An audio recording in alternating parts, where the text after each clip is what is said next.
Selamat malam dan selamat bergabung di channel Hendrik Sungkung. Khususnya di malam hari ini, saya akan membagikan pengalaman kehidupan saya, khususnya di dalam keluarga saya.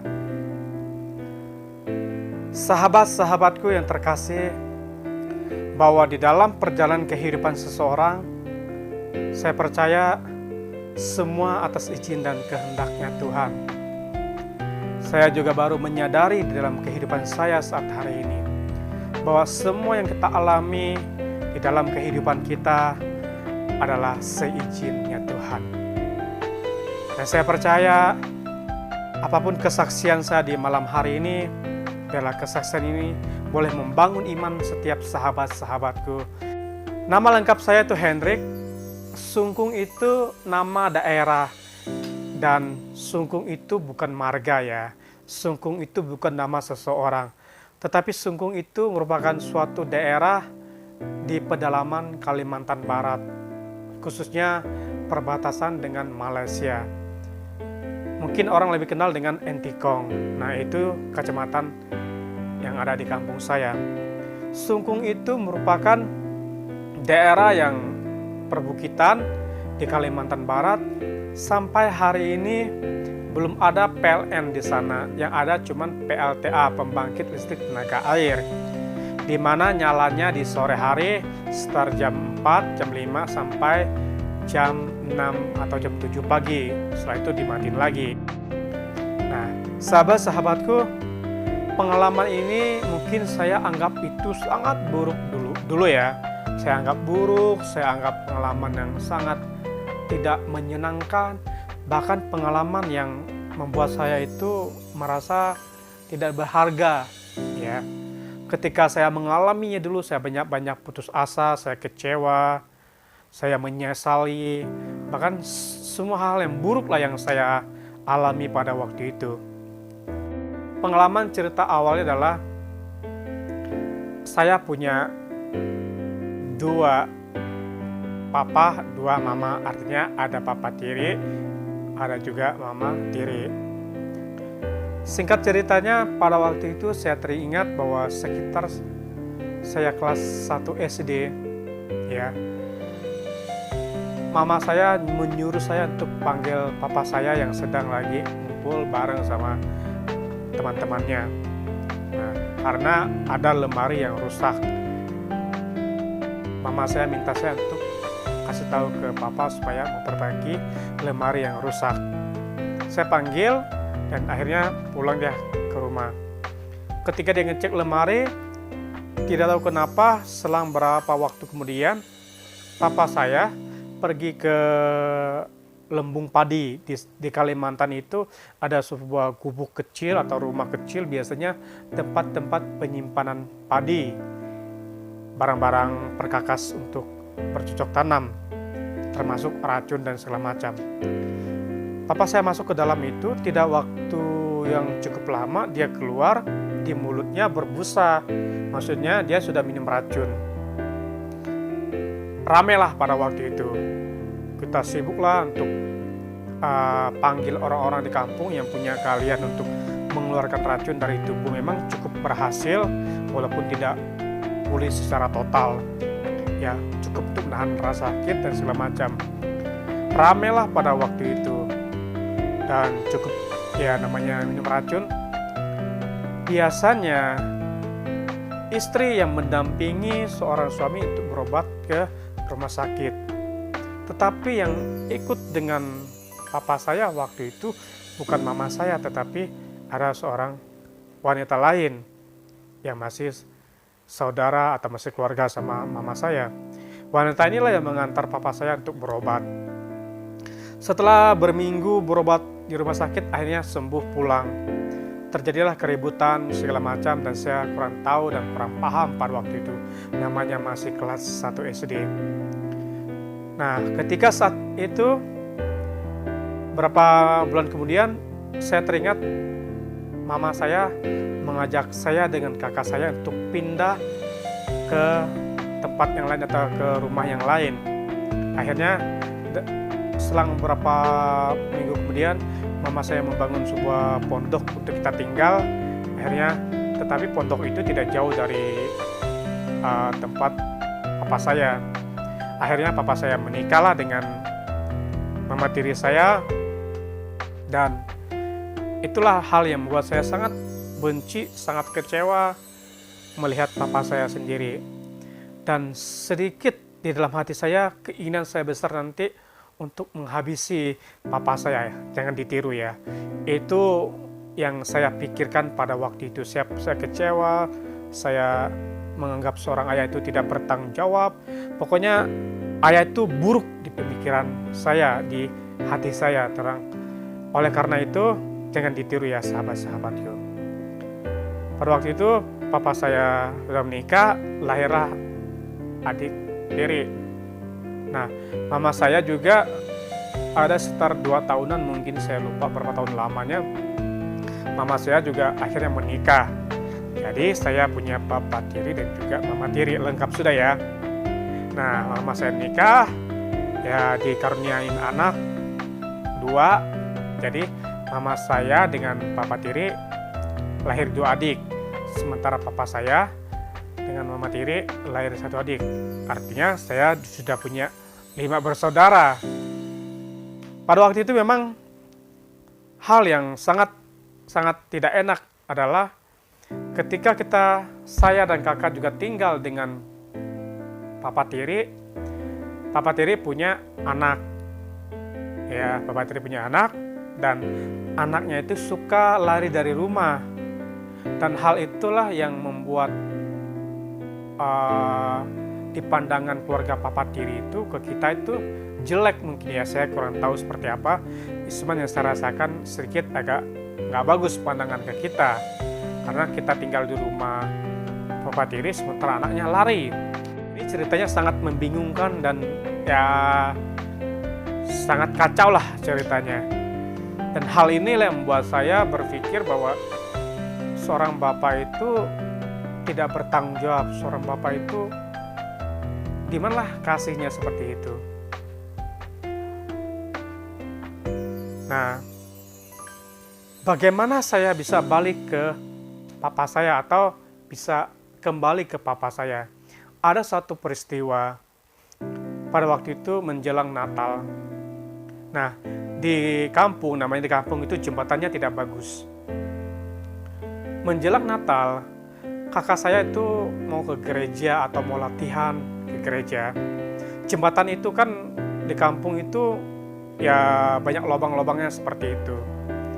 Entah bagaimana ceritanya, kakak saya jatuh di situ. Dan puji Tuhan, Tuhan masih menyelamatkan kakak saya, dan kakak saya masih hidup sampai sekarang ini.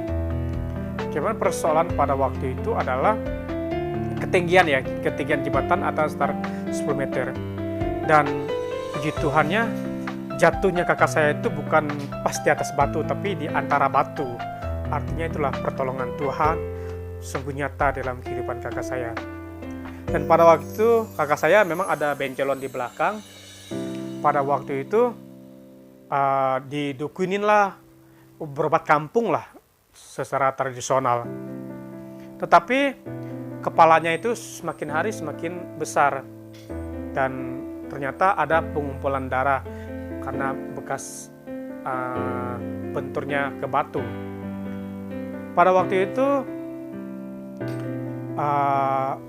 mama saya bingung mau berobat ke kota. Mama saya nggak ngerti karena mama saya itu tidak bisa membaca ya bahasa Indonesia seadanya. Dan disitulah terjadi negosiasi dengan papa kandung saya. Akhirnya papa kandung saya mengurus surat-suratnya dan akhirnya dibawalah ke rumah sakit. Setelah di rumah sakit, ya namanya rumah sakit kan alatnya cukup bagus. Ternyata bekas lukanya itu membuat darahnya itu mengumpal sehingga kepalanya menjadi besar dan harus dibotakin sebelum disedot darahnya. Puji Tuhan, sebulan kemudian kakak saya pulang dari rumah sakit dan sembuh. Dari situlah saya mulai pemulihan dengan papa saya.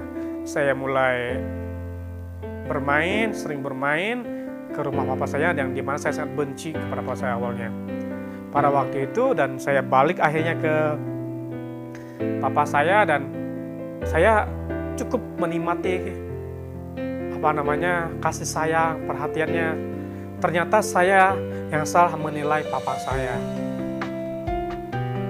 Dan yang sangat sedih bagi saya adalah baru setahun saya tinggal sama papa saya pada waktu itu.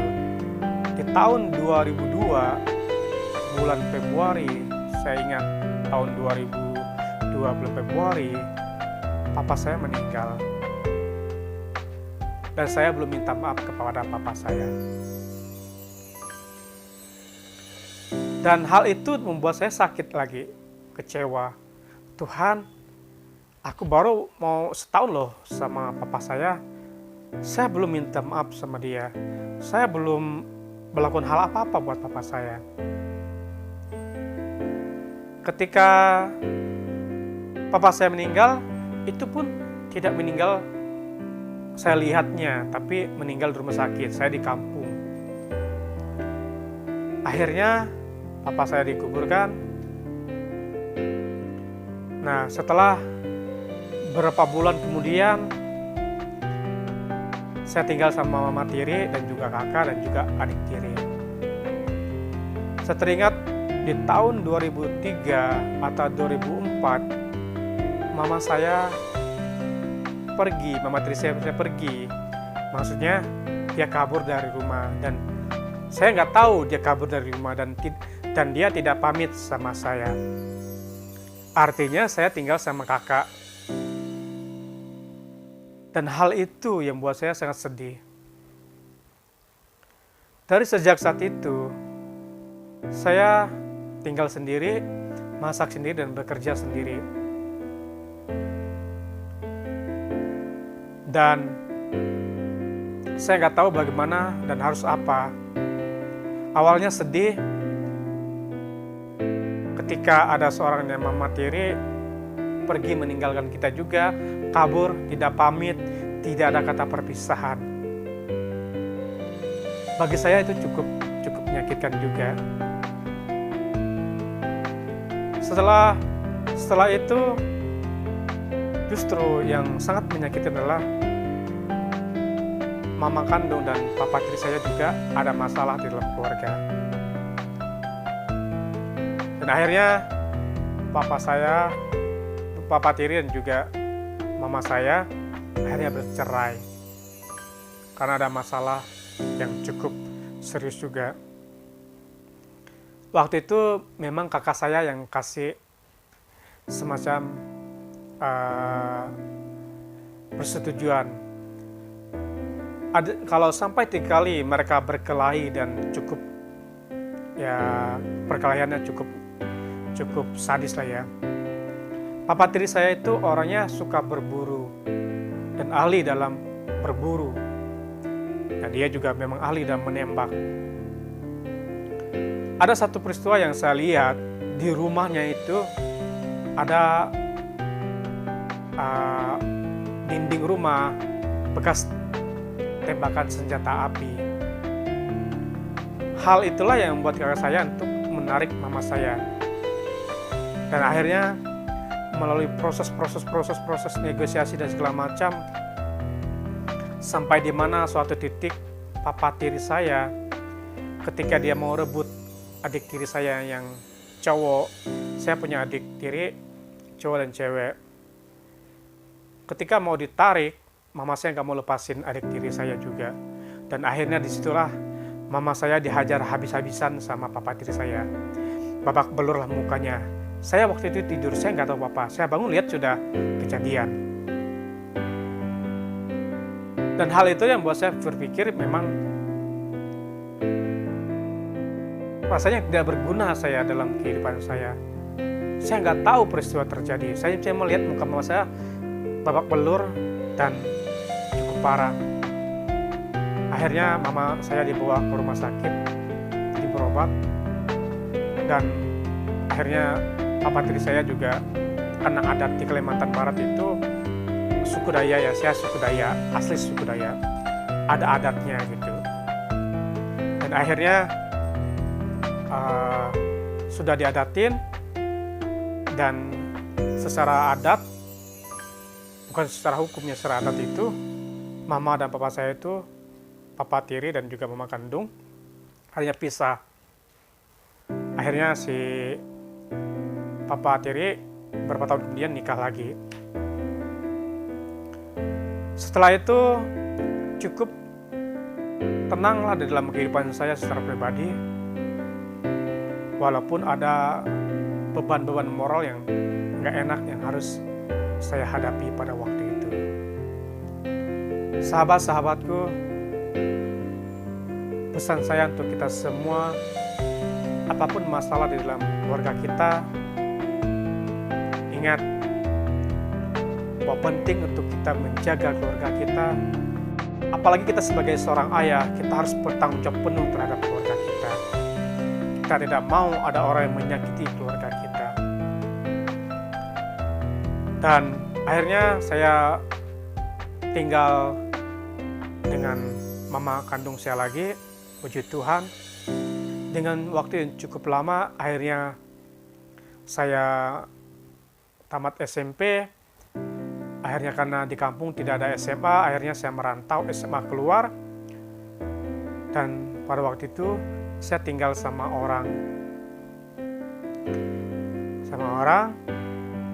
karena untuk menyambung saya bisa sekolah. Setiap pagi saya harus ngaret ya, supaya bisa dijual getahnya untuk biaya sekolah. Itu tinggal punya orang yang saya kerjakan. Dan 1,5 tahun saya tinggal sama orang. Akhirnya saya memilih untuk ngekos. 6 bulan saya ngekos cukup menderita, di mana pada waktu itu saya di kos makannya mungkin 1 hari 1 kali. Itu pun karena saya mengasih umpan babi ke bos gitu kan. Bos punya babi, saya kasih umpan. Dan gajinya pada waktu itu sebulan 30.000. Ya, itu gajinya. Saya kerja cukup untuk makan. Saya sekolah karena saya itu SMA Wiyata Mandala di Batantarang. Karena SMA-nya masuk siang, jadi jam 7 sampai jam 11 itu saya kerja. Jam 12 makan, karena sekolah jam 7 siang, akhirnya mandi jam 12:30 saya berangkat sekolah. Selama 6 bulan kerja saya cuma mengasih umpan babi untuk mendapatkan makan. Akhirnya saya SMA kelas 3, ada seorang guru yang menawari tempat kepada saya. Akhirnya saya tinggal sama dia. Akhirnya cukup baik orangnya, dan sampai sekarang kita berkomunikasi dengan baik. Nah, pada saat itu di kelas 3 SMA, biasalah kalau mau ujian nasional itu ada istilahnya harus lunas uang sekolah. Memang pada waktu itu saya belum lunas selama 6 bulan. Akhirnya saya cukup stres dan saya tidak fokus untuk belajar. Justru di saat mau ujian saya tidak fokus. Dan saya pikirnya yaudahlah, kalau memang sampai sini perjuangan saya akan berhenti. Akhirnya Tuhan tolong kehidupan saya, ada seorang guru yang mau bantu keringanan uang SPP saya selama 6 bulan. Puji Tuhan saya bisa ujian. Tahun 2011 saya merantau ke Jawa Tengah, yaitu Karanganyar, Solo. Di situ saya ambil jurusan biologi.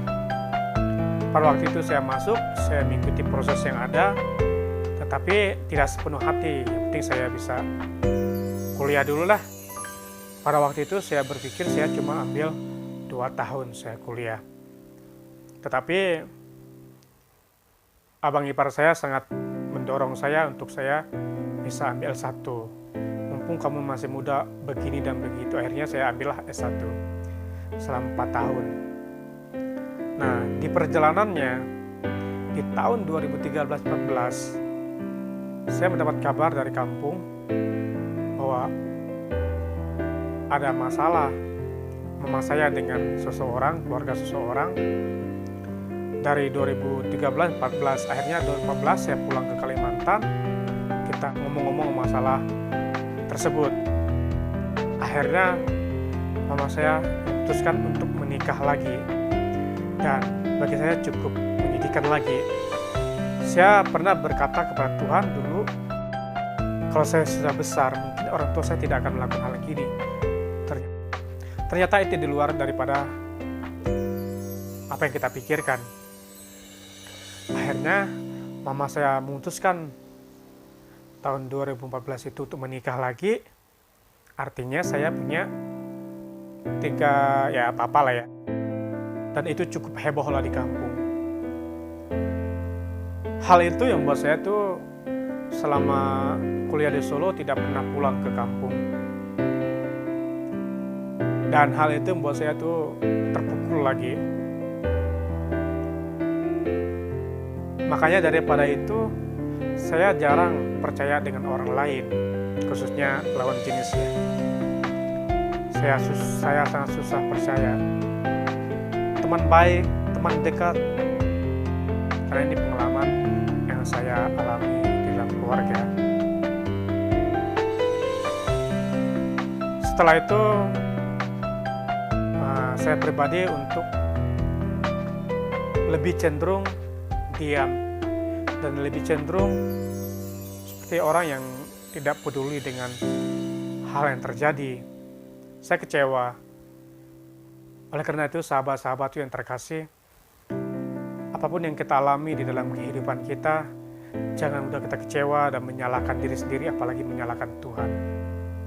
Ini pengalaman saya cukup, bagi saya itu menyedihkan ya. Itu di masa-masa yang lalu. Nah, di tahun 2015 saya sudah tamat kuliah dan ambil S1 Teologi Tawangmangu. Akhirnya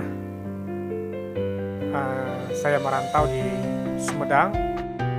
Sekarang saya melayani di GBI Prabu Gajah Agung di Sumedang sebagai full timer dan juga sebagai seorang pengajar di SMP 1 dan SMP 2 Negeri Sumedang. Khususnya untuk pelajar tingkat SMP se-Kabupaten Sumedang, saya yang mengajarin mereka agama Kristen, pendidikan agama Kristen. Dan di situ dulu yang pengalaman di dalam keluarga saya yang hancur seperti itu, yang saya tidak bisa bilang hal yang buruk, hal yang sangat menyakitkan. Ketika saya menjadi seorang guru, seorang pengajar, dan saya baru mengerti pengalaman-pengalaman saya di masa-masa yang dulu menolong kehidupan saya sebagai guru untuk menolong anak-anak didik saya ketika mereka bertanya, "Pak, mama saya mau cerai. Pak, mama saya begini, mama saya mau cerai."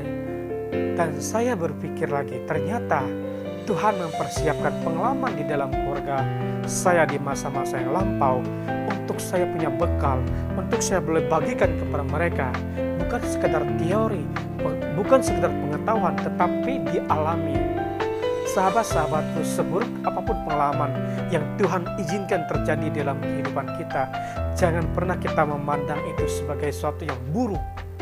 Percayalah, Tuhan memberikan ujian, Tuhan memberikan masalah di dalam kehidupan kita dengan tujuan supaya kita menjadi jawaban bagi orang lain, supaya kita punya pengalaman untuk bisa membagikan kepada orang lain. Dan saya percaya ini tidak mudah untuk kita boleh memahaminya. Saya mengatakan itu tidak mudah, di mana kita diperhadapkan dengan sanksi sosial, yaitu kita sendiri tidak nyaman ya di lingkungan, kita merasa ditolak, kita yang merasa semuanya tidak berguna. Sahabat-sahabat yang terkasih, saya percaya apapun masalah dalam kehidupan sahabatku hari ini, percayalah Tuhan baik kepada saudara. Dan hari ini saya sangat bersyukur apapun yang saya alami di dalam kehidupan keluarga saya. Dan saya percaya Tuhan itu baik dan sangat baik. Terima kasih bagi sahabat-sahabatku yang telah setia menonton di channel Hendrik Sungku. Saya percaya sahabat-sahabatku boleh diberkati oleh Tuhan di dalam keluarga, dalam pekerjaan, bahkan di dalam pendidikan. Puji nama Tuhan. Demikianlah kesaksian saya di malam hari ini. Kiranya kesaksian ini boleh memberkati kehidupan saudara, dan saudara selalu dijaga oleh Tuhan. Selamat malam, Tuhan Yesus memberkati. Amin.